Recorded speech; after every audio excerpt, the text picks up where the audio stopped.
Hi there, you've reached S.J. Thomason with Christian-Apologist.com. Let's play a game. Which one comes from a mind? The lettering that you see right there in the alphabet on the beach, or the lettering of DNA, which is 3.5 billion characters long? Which one comes from a mind? A snowflake that is created as an ornament for Christmas, or a snowflake that you find outside? Which one comes from mind?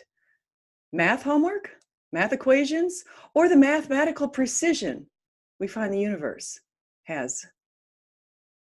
Which one comes from mind?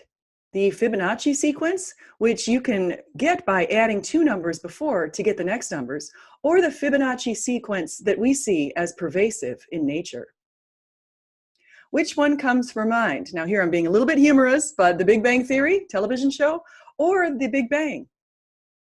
The Big Bang, as scientists have determined, is something that explains our beginnings. It explains the beginnings of the universe. It basically says that time, space, and matter has a start date. And so what had to begin the universe had to be timeless, spaceless, and immaterial, had to be transcendent to the universe. These are the characteristics of our moral lawgiver, our uncaused cause, our unmoved mover, our creator. According to John Lennox, who is a professor at Oxford, God to me is a mystery, but is the explanation for the miracle of existence, why there is something rather than nothing. Trying to avoid the clear evidence for the existence of divine intelligence behind nature, atheist scientists are forced to ascribe creative powers to less and less credible candidates, like mass energy and the laws of nature. In fact, Hawking not only has not got rid of God, he has not even got rid of the God of the gaps, in which no sensible person believes. An unmoved mover or an uncaused cause explains our design. As said centuries ago by Thomas Aquinas, everything that is moved by another.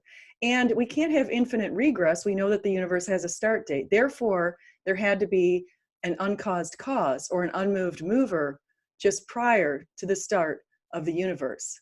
Basically, the buck stops here. One of the beautiful things about the Earth is we are within 10 habitable zones. So let's talk about that for just a moment.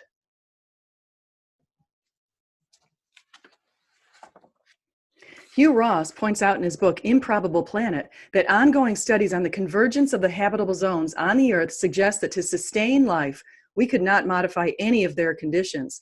The habitable zones are as follows. The liquid water habitable zone requires an appropriate level of atmospheric pressure and temperature.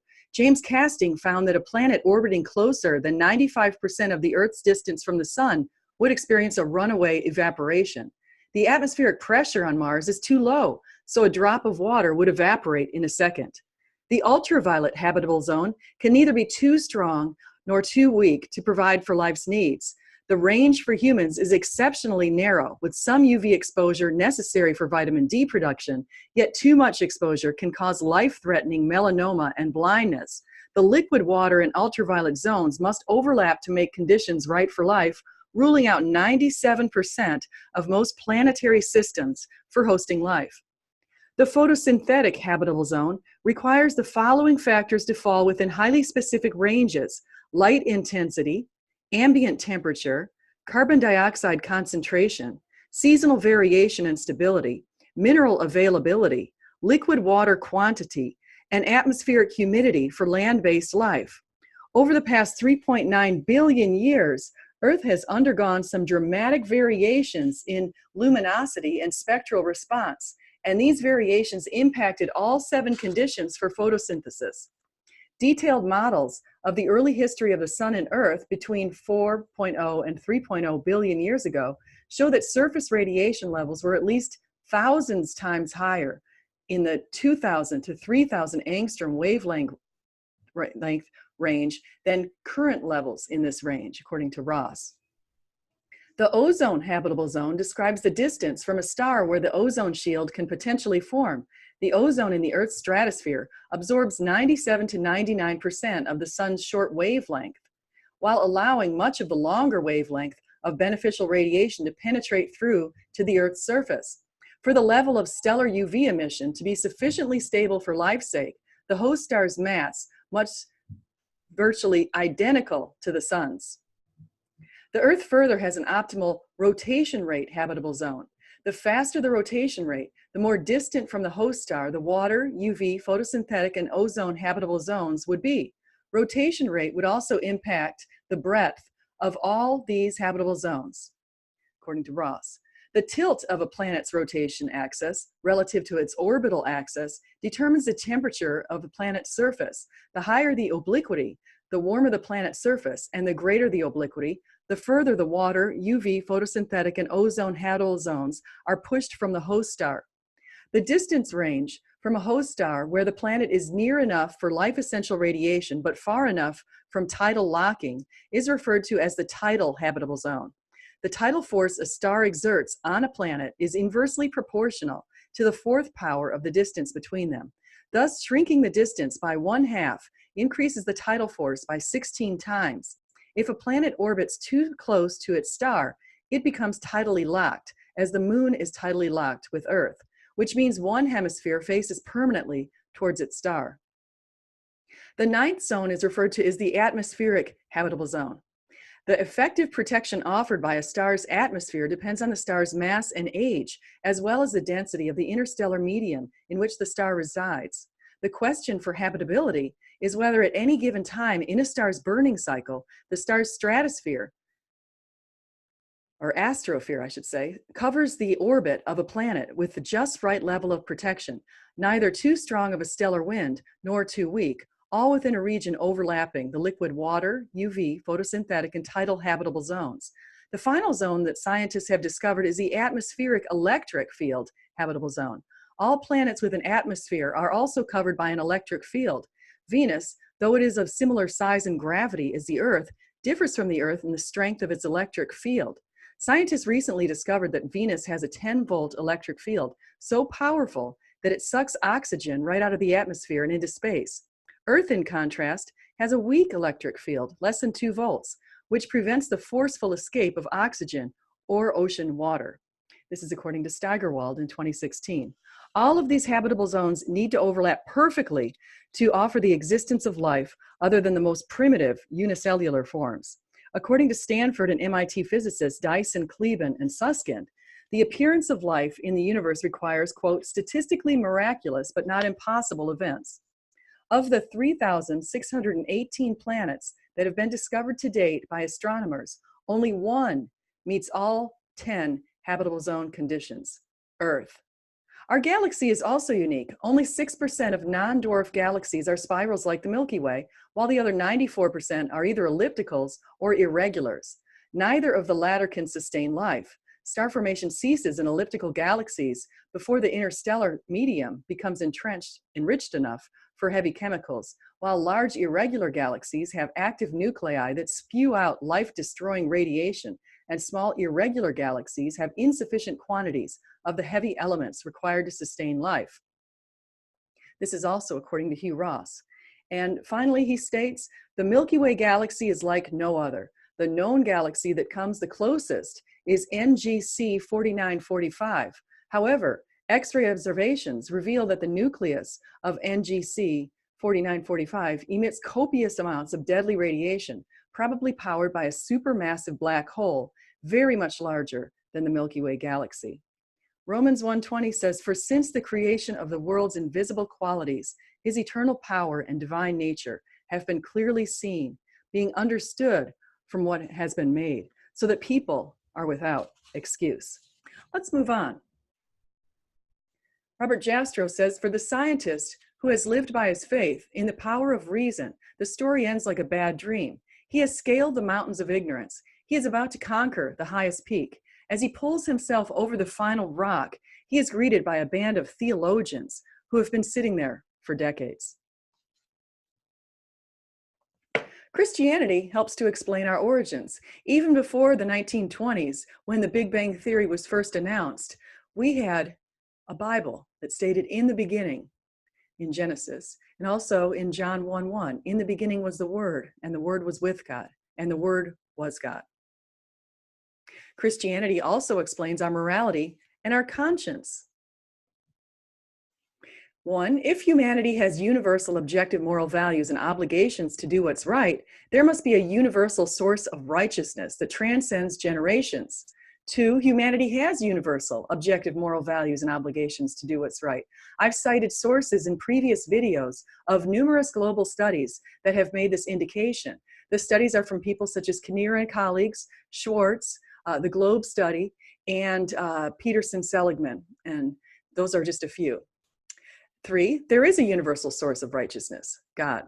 In other words, if we can find that our moral values and duties are not subject to our opinions, but rather they are something that are beyond our opinions and they transcend generations and cultures and time, then the source has to also transcend generations and cultures and time. So the moral lawgiver is the one who gave us these moral laws, which we follow or try to follow.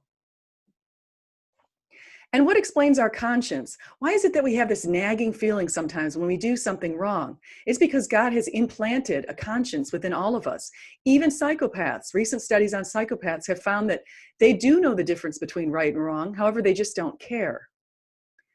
Romans 2:15 says, they show that the work of the law is written on their hearts, while their conscience also bears witness, and their conflicting thoughts accuse or even excuse them.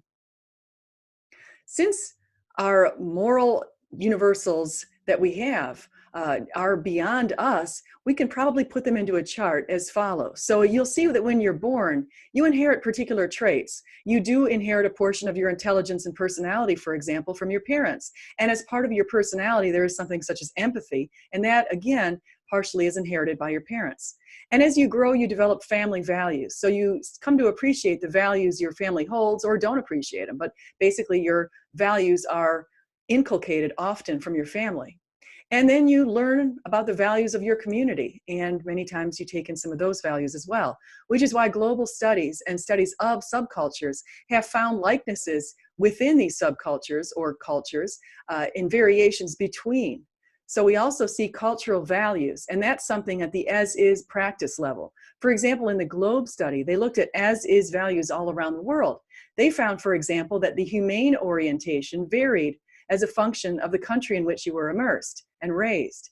And then we go to the global level where we have universal moral values and duties. And what's interesting is at this global level, we have values and duties that transcend all humans. For example, we all value the golden rule. We all know we should follow the golden rule of do unto others as you would have them do unto you.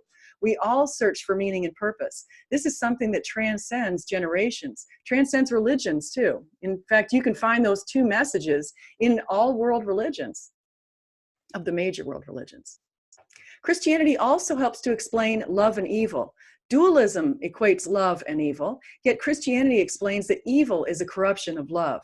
Evil is inferior. Only Christianity reconciled God's perfect love, mercy, and justice through Jesus' sacrificial death and resurrection on Calvary. Christianity also helps to explain suffering. What's very interesting is you'll see here on the left, modernization measures, and you can see the correlation with humane orientation societal practices. So what you see right here is where we have things such as a percentage of inhabitants living in urban settings, they have lower levels of humane orientation, or a high percentage would have lower levels. In other words, a high life expectancy has lower levels of humane orientation. And you can also see where it corresponds in negative ways. So if we have high infant mortality rates, for example, we have higher levels of benevolence or humane orientation, which another word for that is benevolence. And that is typically benevolence towards the in-group. In this particular study, it focused also on benevolence for the out-group. So we've got in-group and out-group benevolence. And you can see the bands where those are the highest. So according to the Globe authors, the very highest levels of benevolence or humane orientation come in Zambia, then the Philippines, Ireland, Malaysia, Thailand, and Egypt. The band in which the practices are the lowest contains an order from lowest to highest. Germany, West. Now they did collect data from both West and East Germany. Obviously now it's combined Germany since 1989, but people were raised before 1989, so they decided to see if there was a difference between West and East Germans. And again, they found that the lowest levels of humane orientation were in Germany, followed by Spain, Greece, Hungary, France, and East Germany, Singapore, South Africa, Switzerland, Poland, and Italy. Christianity also explains our trials and need to persevere. As St. Paul said, my grace, when he was praying to God, he said, but he said to me, my grace is sufficient for you, for my power is made perfect in weakness. Therefore, I will boast all the more gladly about my weaknesses, so that Christ's power may rest on me. That is why, for Christ's sake, I delight in weaknesses, in insults, in hardships, in persecutions, in difficulties. For when I am weak, then I am strong. And some might ask, why do we have to suffer? Well, let's consider what George MacDonald said. And you can just also reference those studies I just showed you, the Globe study, which showed you that some of the places where the most suffering occurs tends to be some of the places with the highest levels of humane orientation. God is shaping our souls. And oftentimes this involves us suffering. So George MacDonald said, and it was quoted in C.S. Lewis's book, Mere Christianity, imagine yourself as a living house. God comes in to rebuild that house. At first, perhaps, you can understand what he is doing. He is getting the drains right and stopping the leaks in the roof and so on. You knew that those jobs needed doing, and so you are not surprised. But presently he starts knocking the house about in a way that hurts abominably, and it does not seem to make any sense. What on earth is he up to? The explanation is that he is building quite a different house from the one you thought of, throwing out a new wing here, putting on an extra floor there, running up towers, making courtyards. You thought you were being made into a decent little cottage, but he is building a palace. He intends to come and live in it himself. Christianity also explains our purpose. According to Mark 16:15, Jesus said, go into all the world and preach the gospel to all creation. What's really interesting is if you go back to the Population Reference Bureau, where they've estimated how many people have walked the earth, they estimated that 108 billion people have walked this planet. And what's really interesting is 43% of the 108 billion people who've walked this planet to date are lived prior to Jesus' time. So they lived before Christ, before the year 1. Okay, so 108 billion, 43% lived before the year 1, 57% lived after the year 1. And consider the fact that this is only 2,000 years after that year. Humans have been around for a couple of 100,000 years, according to many estimates. So in all of that time, only 43% of the people who've ever walked this earth lived. Now, if you consider the almost exponential increase in population size, it won't be long before we get up to a 99% of people lived after the year 1 AD. The resurrection was the game changer. So why did people decide to believe in Jesus? You might recall some of the embarrassing issues that were occurring in the New Testament. For example, Peter denied Jesus 3 times. Peter did not want to suffer the same fate as Jesus. So when Jesus was arrested and people approached Peter and asked him if he knew Jesus or if he was associated with Jesus, Peter lied. And Jesus had portended that. And so suddenly when the 3rd time arose, Peter looked over at Jesus. He was very ashamed and he heard the rooster crow. Paul is probably one of the most fascinating stories. So Paul was persecuting Christians. In fact, he was at the feet of St. Stephen when St. Stephen was being martyred by being stoned. St. Stephen was the first Christian martyr, and you can see that in the book of Acts. So Paul was standing at the feet. That was when he was known as Saul. And apparently Saul was marching down the road to Damascus, and he was cursing the Christians. He felt like he was going to do the right thing. Paul was a very ardent Jew. He believed in Judaism, and he felt that the Christians were corrupting the beliefs of Judaism. So what happened is he was knocked down by Jesus on the road. And Jesus said, Saul, Saul, why are you persecuting me? And Saul said, who are you, Lord? You see, Saul recognized that this is a Lord. This is not any mere human pushing him down or anything like that. He said, who are you, Lord? He said, I am Jesus, whom you are persecuting. So Paul was blinded for a couple of days before Ananias came to Paul and helped to unblind him via divine faith and intervention. Also, you'll notice that Jesus had a half-brother called James. And James and some of the rest of Jesus's family members, his blood family members, came and tried to stop his ministry. However, it's reported in 1 Corinthians 15 that James was one of the people Jesus appeared to. So at that point, James immediately converted. After Jesus' resurrection, Jesus appeared to him. He converted to Christianity, and he became a big leader a major leader in the church in Jerusalem. Now consider how dangerous it would have been to be in the hotbed of anti-Christian activity in Jerusalem. So James was there and he preached faithfully for decades. In fact, they all preached for decades, and all of them were martyred in very gruesome ways. Peter was hung upside down. Paul was beheaded, and James was also killed. So we have 3 people who were killed and martyred for their faith. Some might say, well, Jesus, he's just a great moral teacher. In fact, I used to think that until I read this quote. This quote was a game changer for me, and it was also a game changer for people such as Francis Collins, I've heard. Here's what C.S. Lewis said. A man who is merely a man and said the sorts of things Jesus said would not be a great moral teacher. He would either be a lunatic on a level with a man who says he is a poached egg, or else he would be the devil of hell. You must make your choice.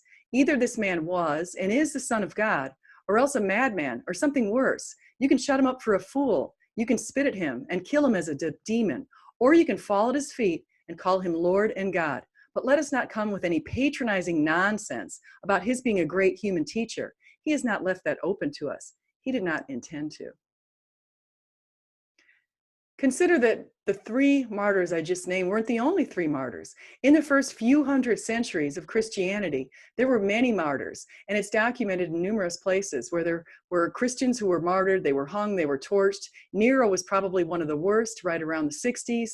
He had Christians paraded out in front of the Colosseum, and he would burn them or have them mauled by lions and other wild animals. So we had Christians periodically through the first few hundred years being persecuted.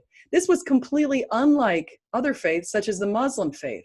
For example, in the first couple of hundred years in the Muslim faith, they were active warriors out there slaughtering people. This was not at all Christianity. Christianity came from very humble roots.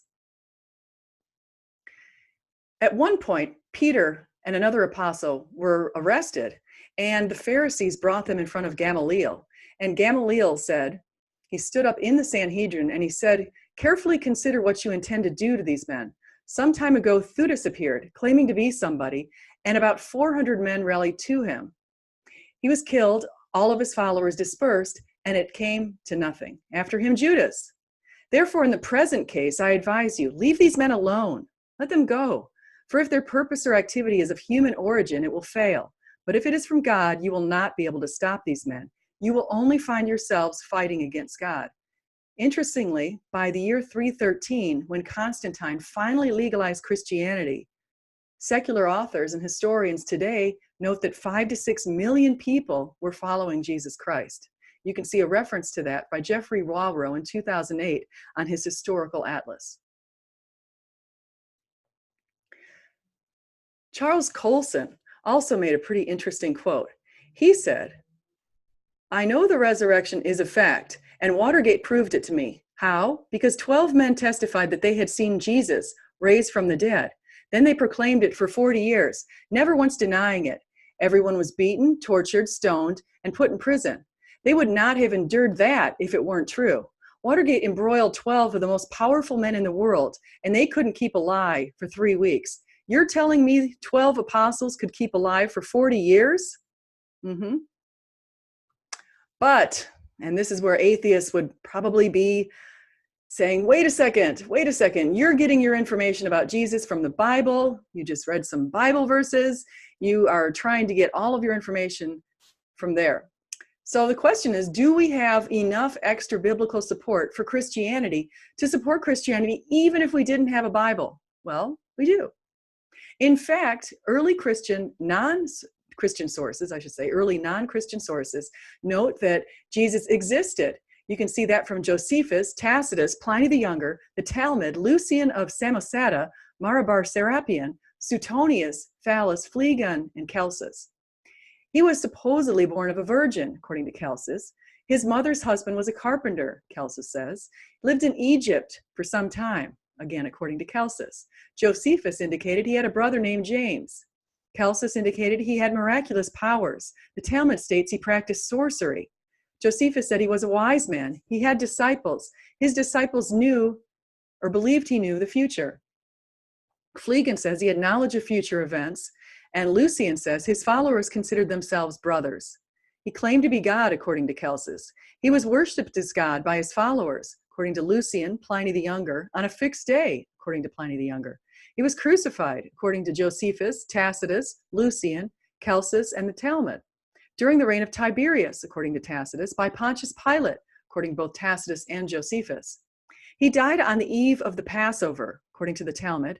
Darkness accompanied his death, according to Thallus and Phlegon. Earthquakes accompanied his death, according to Phlegon. His disciples reported that he appeared to them alive 3 days after his crucifixion, according to Josephus.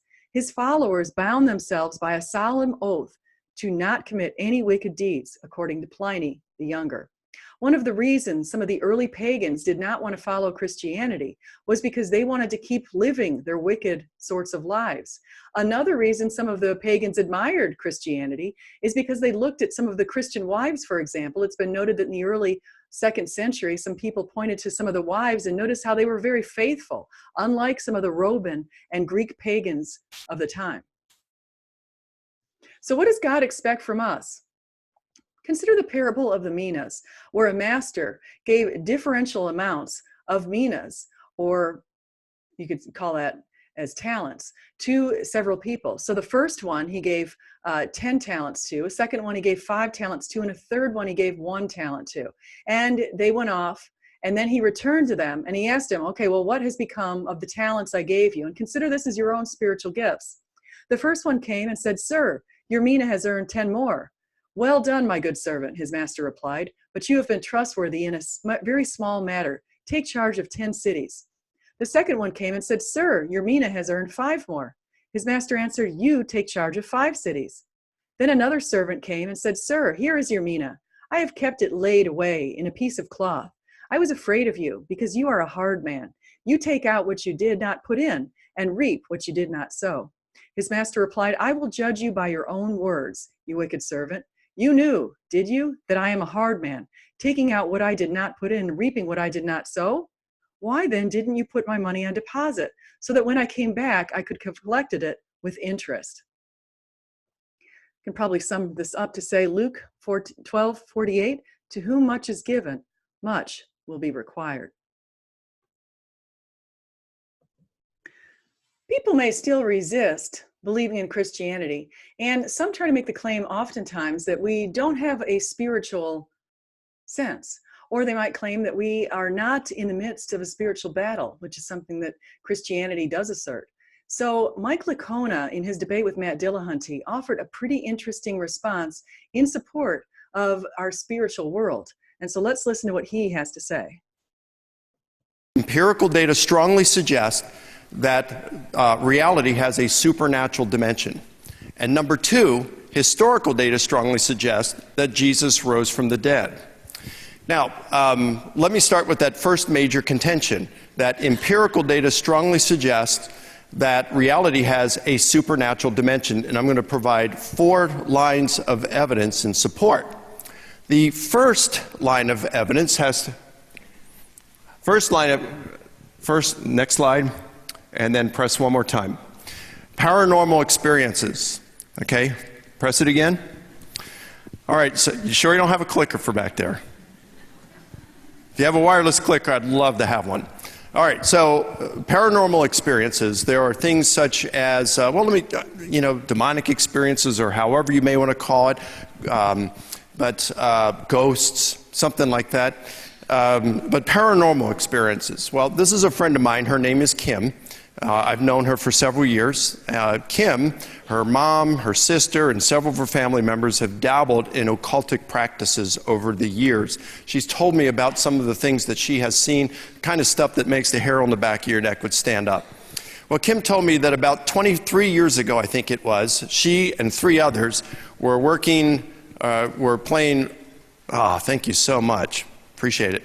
They were playing with a Ouija board in her kitchen, and they're in high school at the time, and so they're playing the Ouija board, and there's this metal trash can with a metal lid in the kitchen. I said, Kim, a metal trash can and a lid in your kitchen? She said, well, we lived out in the country, you know. So, yeah, so as they're playing the Ouija board, all of a sudden, they saw the lid, the metal lid on the can, just lift up and hover over the can for a moment, and then it launched itself against the wall, hits the wall, goes flat against the wall, and it's as though someone was holding it against the wall, and then it just slid down real slowly down the wall, and then when it hit the ground, it started to spin like a coin. And of course, they're just falling over each other, trying to get out of the room, to run out of that room. And I've seen correspondence between her, recent correspondence within the last month, where she asked them, hey, do you remember this event? Yeah, and it's still, 23 years later, it still spooks them to this day. So there's stuff like this that strongly suggests that there is a supernatural dimension in reality. And of course, there are tons of stories like this. I could give you some of my own that I've experienced. Near-death experiences, okay? These are experiences where a person is either clinically dead or near death, and they have an out-of-body experience normally. They come out of the body and they go places or see things. They learn certain things that turn out being accurate information they could not have otherwise known. Now, there are tens of thousands of these near-death experiences, tens of thousands, and almost all of them cannot be confirmed. It's not to say they're false, they just can't be confirmed. And occasionally you'll find some where they're fraudulent, they lied about it. Okay, but there are about 300 cases, according to my friend and a mentor of mine, Gary Habermas, who has studied near-death experiences for 45 years, and he is on the editorial board for the Journal of Near-Death Studies. He says there's about 300 for which there is corroboration for what happened. There's a book that came out last year that's got about 200 of these. It's called The Self Does Not Die, and written by and contributed by various near-death experience NDE experts.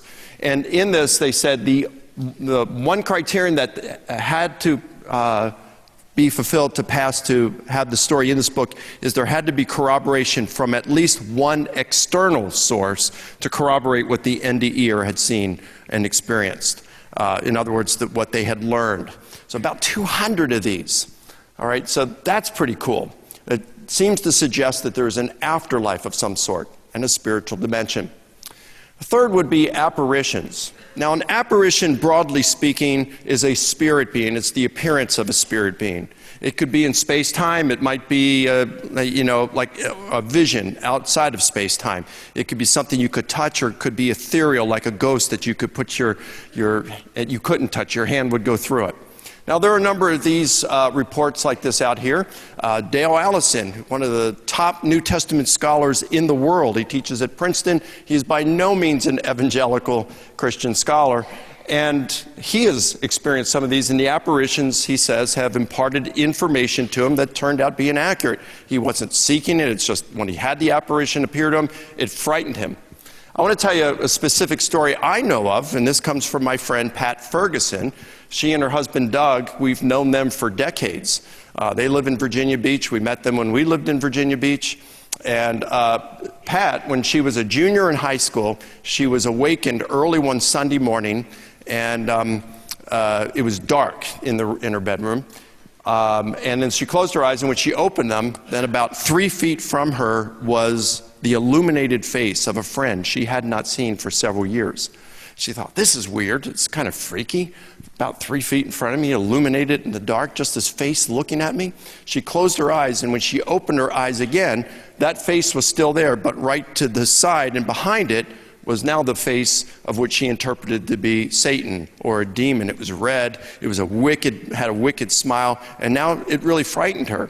She thought she was dreaming or hallucinating. She closed her eyes, pinched herself, still there when she opened it. Closed her eyes, pinched herself, biting her tongue, opened her eyes. It's still there. Now she's really terrified.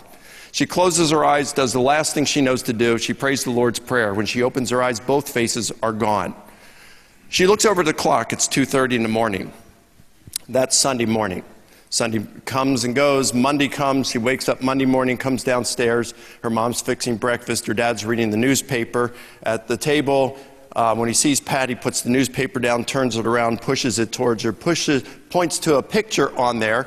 You can see on the right, it says, "Pat, wasn't this a friend of yours that you hung out with a few years ago?" She said, "Yeah, why?" He said, "Well, Saturday night, she was at a Loggins and Messina concert in Norfolk at the Scope." That's the big, arena there. After the concert, her and a bunch of friends went up to the top row, and they were just hanging out, and she was leaning against a curtain. She thought there was a wall behind it. Well, there was no wall. And so when she leaned back, she fell down 20 feet, hit concrete. They took her to the hospital, and she died at 2:30. So what I'm saying here is there seems to be a spiritual dimension. Reality is a little more complex than than atheism would claim. Okay? And then fourth, you've got extreme answered prayer.